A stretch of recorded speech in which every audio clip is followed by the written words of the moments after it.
های تیمره.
اینجا تیمره است، مجتمع زیباترین سنگنگاره های جهان. کاش می توانستیم قدمت تاریخی این سرزمین کهن را به جهانیان بنمایانیم. کتیبه‌ای به زبان پهلوی با نصیحتی سترگ، نگاهبانی آب، خاک و آتش. کتیبه هایی به زبان عربی برای ساختن ربات، نقش های حیوانات، کتیبه هایی که دارای رمز و رازند. اینجا تیمره است، بزرگترین موزه سنگنگاره های عالم. ای کاش می توانستیم این دره را به نمایشگاه های جهان هدیه کنیم. ای کاش می توانستیم سنگنگاره های این دره را قاب بگیریم و قدمت تاریخی این سرزمین کهن را به جهانیان بنمایانیم. سنگنگاره هایی از 40,000 سال پیش، سنگنگاره هایی که حاوی فرهنگ، تاریخ و هنر مردمان این سرزمین است.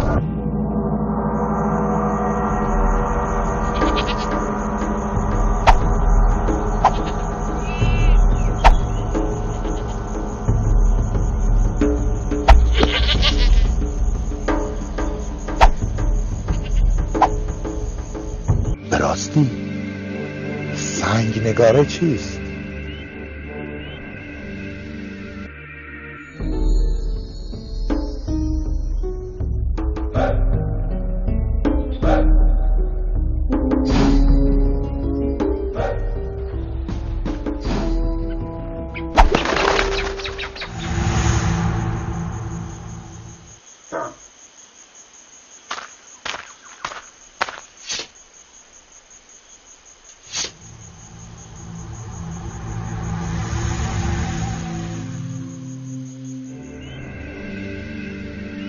هر نوع تصویر یا نگارش را بر روی سنگنگاره می‌نامند.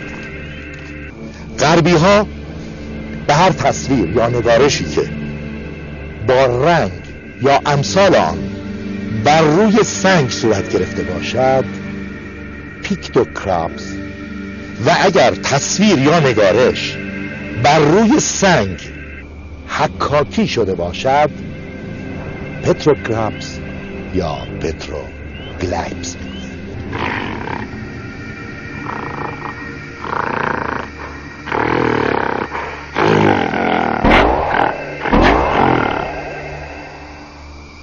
The Taymara Valley near the city of Khomein in the Markazi province is known for its beautiful ancient rock art created thousands and thousands of years ago. So if you ever get the chance to visit this area, make sure to send us your photos and share with us your very unique experience. Una variedad de petroglifos, monumentos arquitectónicos y artesanías y el gran número de objetos encontrados en las excavaciones arqueológicas dan fe de la larga historia de Irán y de su vasto patrimonio cultural. Esta vez, los petroglifos de una región llamada Teimare nos va a introducir en las páginas de la historia de nuestro país.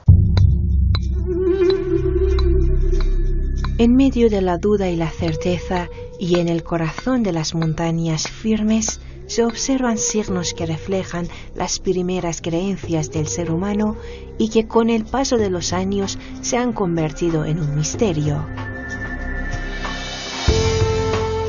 Tengri, que en el idioma protobúlgaro se refería a Dios, fue un símbolo utilizado en la antigua capital de Bulgaria, Pliska.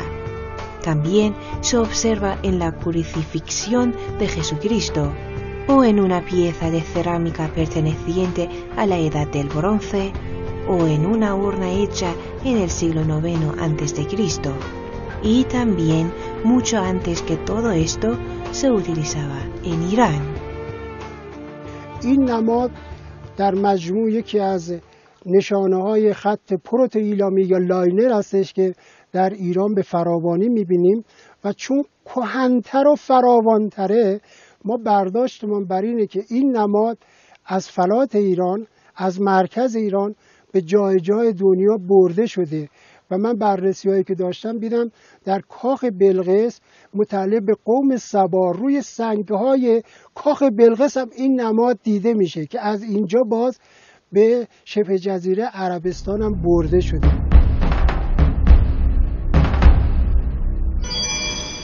Durante toda la historia de la vida del ser humano, los signos y los símbolos siempre han servido para transmitir diferentes tipos de mensajes.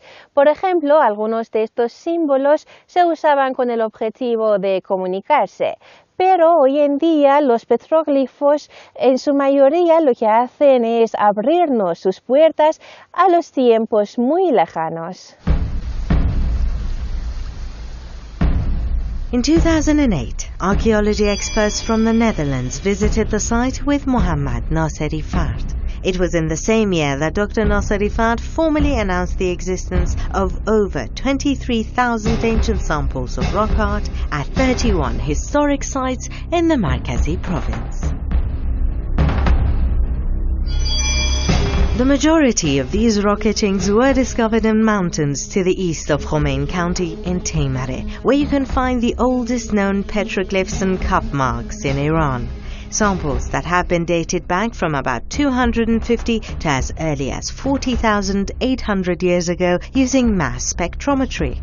A rich variety of symbols that can shed light on the course that the history of pictograms took as settlers began to develop alphabets. On one of the large canvases that holds about 150 pecked petroglyphs, one image stands out more than the rest.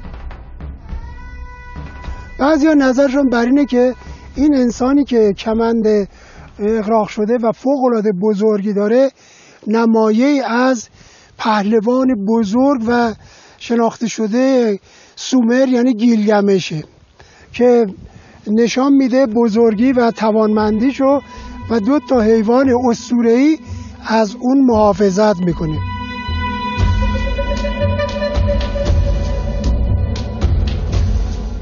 On this canvas that's on one of the mountain tops in this beautiful plateau, you can see one of the largest wildcat petroglyphs ever found in Iran. It's not as old as the rest and has only been dated back 2,000 years to the Parthian period. These two cats are supposed to be cheetahs, this one being the female and this one the male. Here, its paws and claws are quite large and point to the enormity of the animal's strength. Now, if you look over here, on this side of the canvas, the artist has tried to peck rainfall onto the stone and show just how prosperous this area must have been.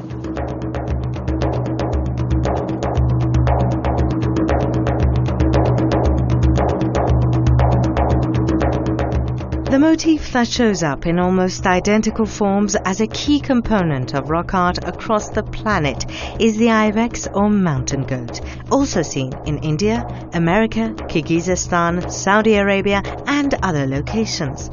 Everything starts with a very literal drawing of a mountain goat that little by little evolves over the millennia, becoming a simple abstract symbol of a ring with a full circle at its center. When the ibex is drawn individually and not in a cluster, it is regarded as an ideogram, and so the motif represents something holy or divine. A symbol still seen in pottery and tattooed on the hands and skin of nomadic women, representing blessing, fertility, and birth.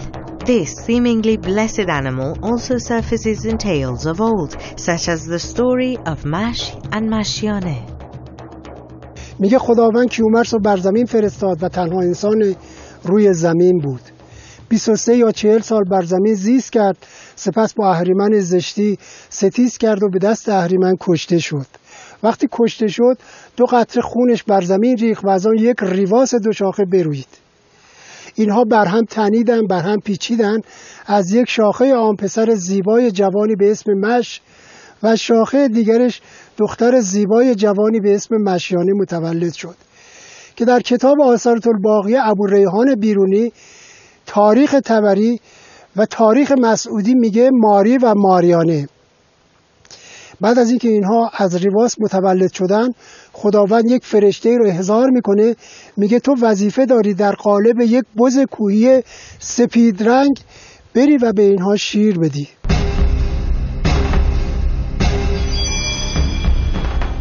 But unlike these petroglyphs, history is not set in stone.